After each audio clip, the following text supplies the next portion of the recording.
temporarily take over, or at least the DOT will temporarily take over the oil industry following the announcement of the state. Thank you very much, Mr. President. Thank you very much, Mr. President. Hindi po Ayan po, di ba tumigil siya, pinakinggan niya yung tanong. Will the government temporarily take over, or at least the DOT will temporarily take over the oil industry following the announcement of the state? Thank you very much, Mr. President. Thank you very much, Mr. President. Alam niyo po, pag kayo po ay pinakinggan niyo yung tanong, obligado na kayo sagutin dapat yun kasi tumigil na rin lang kayo eh. Ibang klase talaga eh, no? Tumigil pa siya eh. Dapat yun tuloy-tuloy na lang yung pagkaway niya. Eto maganda.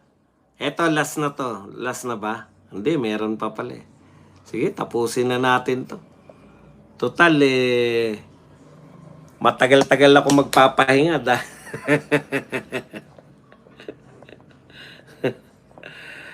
Eto po yung lagi nilang binabanat ngayon. How it started. BP Sara on impeachment trial. I want bloodbath. Di ba? Tama naman. So gusto ni BP Sara mag-trial na kasi gusto niyang bloodbath. How it's going. Ayan po. Sara Duterte to skip House Justice Panel hearing on impeachment complaints. Ayun. So sabi nila, ang tapang-tapang mo na ikaw ay nananawagan ka ng bloodbath pero ayaw mong dumalo sa House hearing. Tignan nyo po pagkakaiba. Ano yung gusto niya? BP Sara on impeachment trial. I want bloodbath. Tapos ito po, hindi siya dumalo sa Justice Panel hearing. May pagkakaiba po ba yung hearing at trial? Malaki po. Puta, mga manluloko kasi itong mga to eh. Ha? Kayo kasi, nagmana kayo sa amon yung budol. Ang sinasabi ni BP Sara, ang linaw, BP Sara on impeachment trial. I want bloodbath. Tapos sinasabi nyo, ayaw naman pala niya ng bloodbath kasi bakit hindi siya dumalo sa impeachment hearing? Iba po yung trial, iba po yung hearing. Kung hindi nyo pa po naunawaan, senador po yung kaharap nila sa hearing. Sabog yan kay Eloy Bugris yan si Luistro. Si Nebreha gustong pakasuhan si Tabi at Dilima sa kumpanya ng Piatos.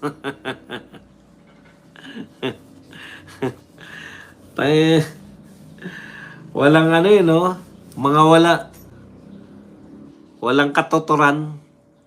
Doc Buds, kung sakaling tatanggapin ni Dilima ang imbitasyon mo sa kanya, ano papakain mo sa kanya?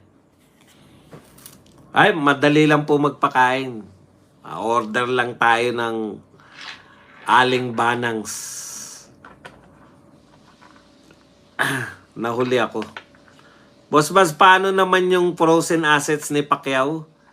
Kung kahit legal na nakuha ng KOJC, Pastor Kibuloy. Kala ko Pacquiao. Pasensya na. Pastor Apollo si Kibuloy pala. Yung kahit legal na nakuha ng KOJC, nakapress pa rin.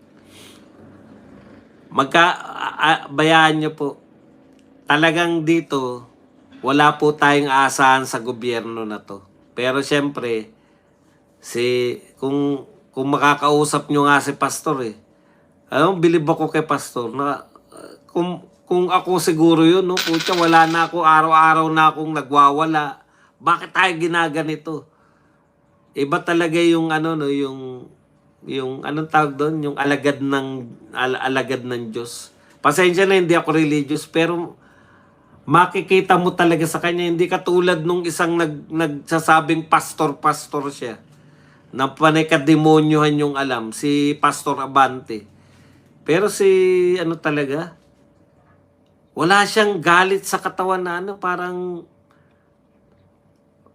very positive pa rin si Pastor Kibuloy kahit na sabi ko siguro hindi ako ganun, no? Ako mahilig ako magganap na negative sa buhay. Believe ka talaga sa mga leader na ganyan. Kaya wag po kayong mag-alala. Manalig na lang tayo sa dasal kasi wala eh. Asahan mo ba maging ano yan, maging parehas yung mga yan? Ngayon, natuklasan na, lalo na ng mga taga-KOJC. Alam nyo na ngayon, hindi naman po yung si pastor lang talaga habol nila, di ba? Bakit nila yung mga asset ng KOJC, bakit parang pinag-iinteresan nila? May kinalaman ba yung ano ro? Yung pamumulitika dyan? Dami na nag-jeepney strike, 2 days na. Wala naman pong pakailam dyan yung gobyerno natin. Yung mga media sa press ko ni BBM kahapon, nagmukhang mga bata. Kwentuhan ba naman ni BBM tungkol sa paglipad ng aeroplano? Makikita sa baba, baka magbanggaan pang nagsabay-sabay. Talaga? Tatay Badong, bakit puro OIC ang sekretary ni Bangag? Hindi ko rin po alam. Yan lang po ang tanging presidente na ganyan. Alam niyo po, kung presidente ka, sabi ko nga hindi lang, sa unang-una pa lang, palpak na eh. Yung mga nilalagay niya, di ba? Kasi hindi naman mga eksperto sa field, hindi naman mga pinakamagagaling. Ang mga nilalagay niya, may mga utang siya political eh. May utang siya politically, kaya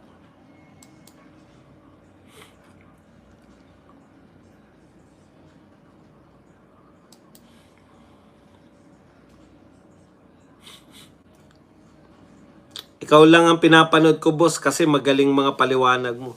Siguro hindi ko nagagalingan para marami na makanood.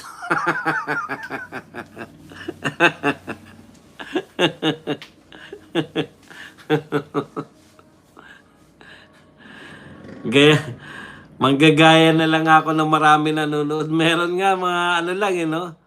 Oh, ito, pakinggan natin. Gaganon lang, oh. Tapos pakikinggan na yung tape. Dami nanonood. Minsan, iniisip ko rin eh.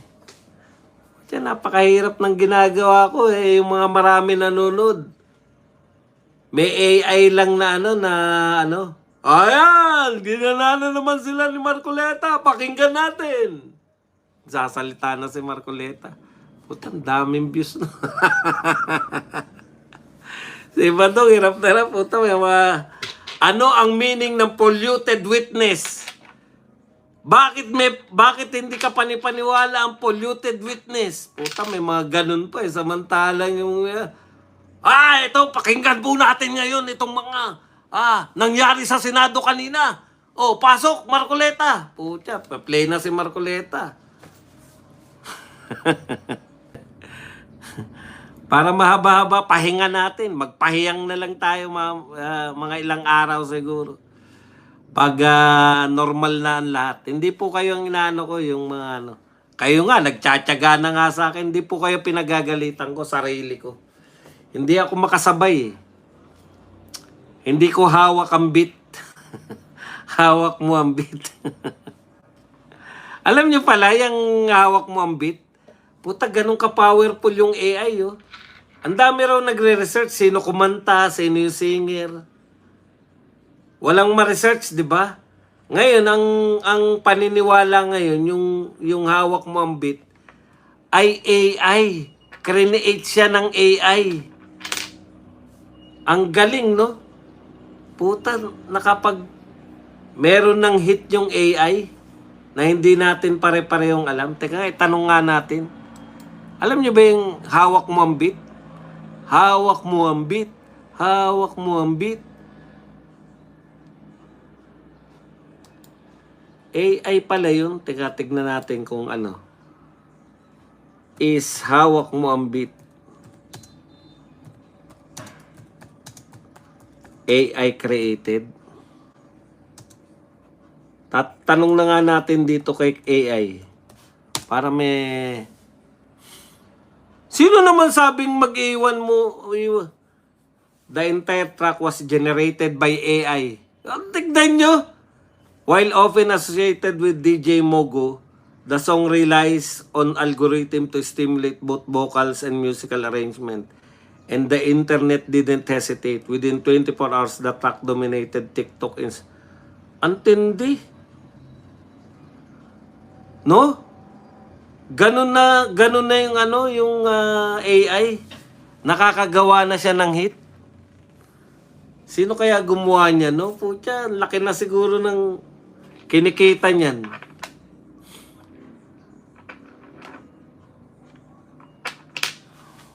AI na lang. Bibigyan mo na lang siguro ng ideya yung AI, no? Tama pala. Ngayon ko lang sinearch to eh. Isawak mo ng beat AI created.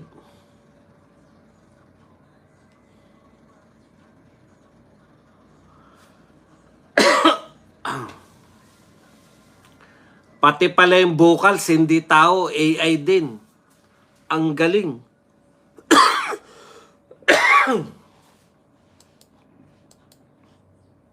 Sino kumita kaya niyan?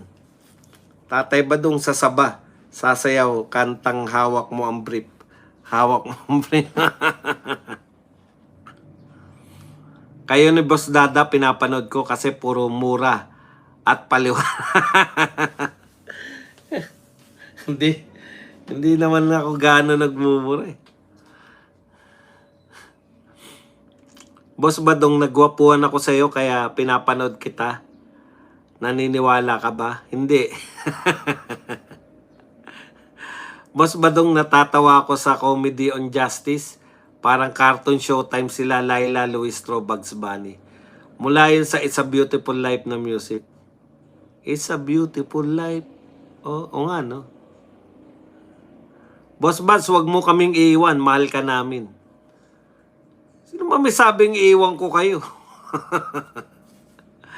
Sarap ulam ko, nilagang buto-buto kaso nanakit bato ko.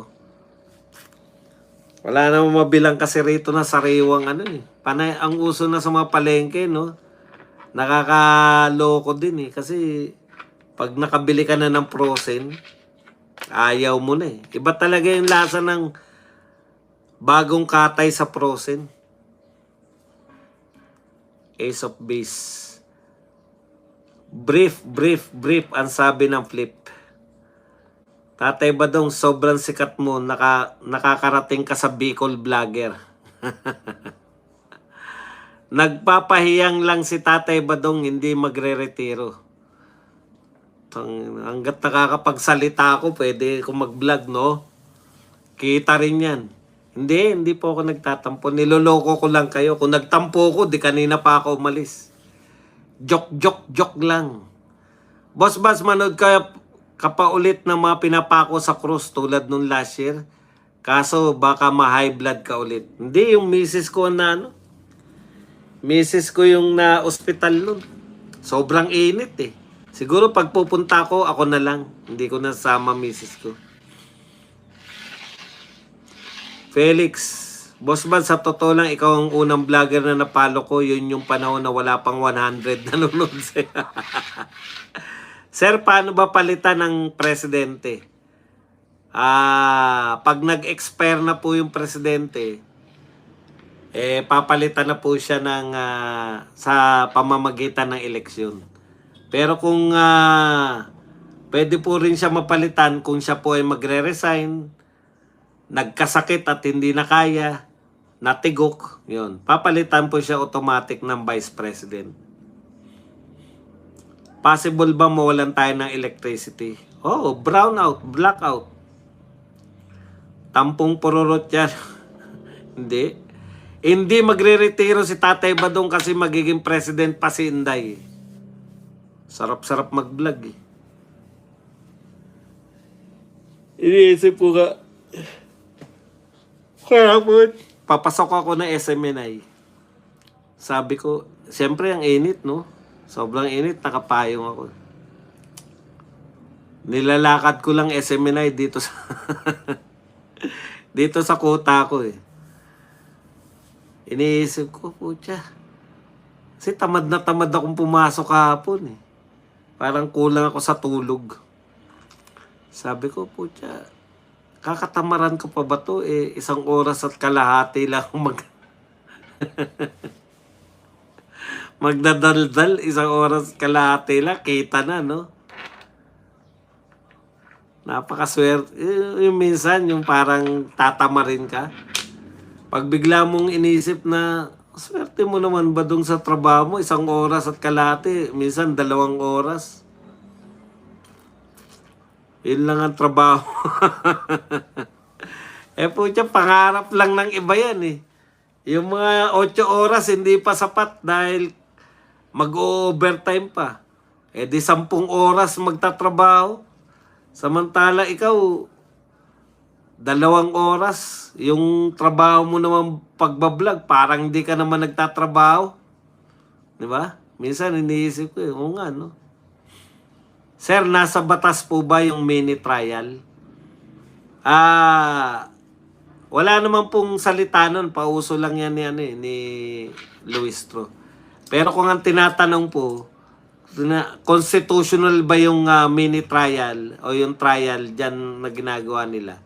Hindi po. Ayon yan sa abogado. Siyempre, ayon kala Luistro, tama yun yung ginagawa nila. Ayon naman po sa abogado ni BP Sara, unconstitutional yun dahil nakalagay sa konstitusyon na ang tanging may kapangyarihan lang na mag-trial, impeachment trial, ay Senado. So, hindi po sila